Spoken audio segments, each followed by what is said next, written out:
I've seen, some people get really hurt at that intersection as well. And enough so that, ambulances have come and taken them away. And some people get away, just are able to walk away and look a little shaken up. But, I've just, like I said, throughout the years, I've seen a lot of pretty horrific car collisions there. And it's a miracle no one's gotten killed.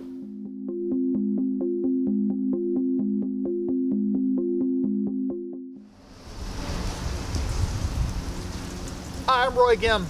I live in Frederick, Maryland, and this is pretty much where I live. This is my hood. But here at 9th and Motter, it's one of the craziest intersections in Frederick. And it's that way because it's really confusing. And I've seen a lot of accidents over the years since moving here in 2011. And I put it out on Facebook in hopes that maybe the city would do something to change some of the design, to tweak it, to make it better.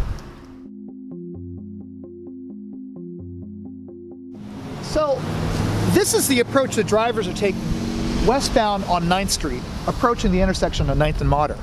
And oftentimes what happens is they're looking at the painted crosswalks. They think it's a four-way stop. They also see the stop sign, but they usually don't see this. This is sort of an afterthought. Because they think it's a four-way stop, they're going to proceed out into the intersection, and the Motter southbound traffic crashes right into them. This is the other part of the equation. The westbound approach for drivers on 9th Street, this is a one-way only here. And so when they see, again, they're approaching the intersection, Abbey Road style painted crosswalks, they see the stop sign, they often don't see this crossing traffic does not stop. It just doesn't equate to them. They're taking a quick glance.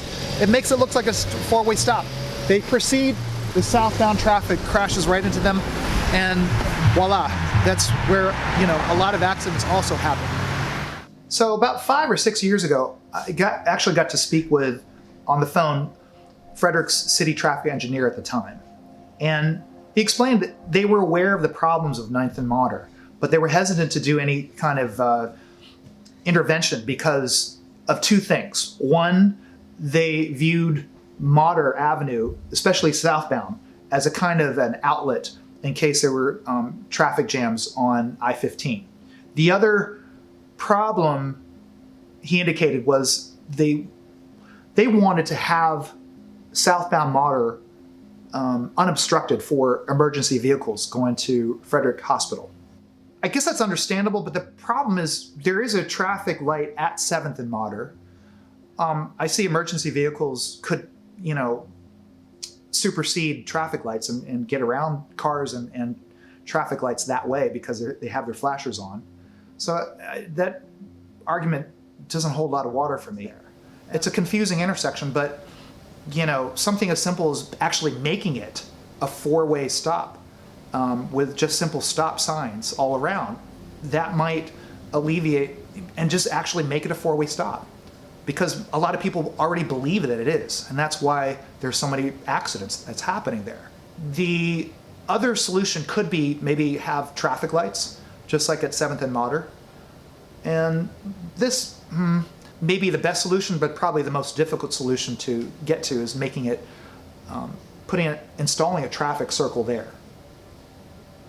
But again, that might be the most difficult. I don't want to be known as, the curmudgeon of 9th and Motter, be a Grandpa Simpson here. But at the same time, it just seems like a solvable situation. It just seems like this intersection could be solvable. That there could be some tweaks to make it safer and better. But until then, I don't want to sound too cynical, but it's almost like, there is a sentiment amongst a lot of neighbors that the city might not move on fixing this intersection or addressing it until somebody gets killed or a pedestrian gets killed. I'd hate to even get to that point, and I hope that something could be done before that happens.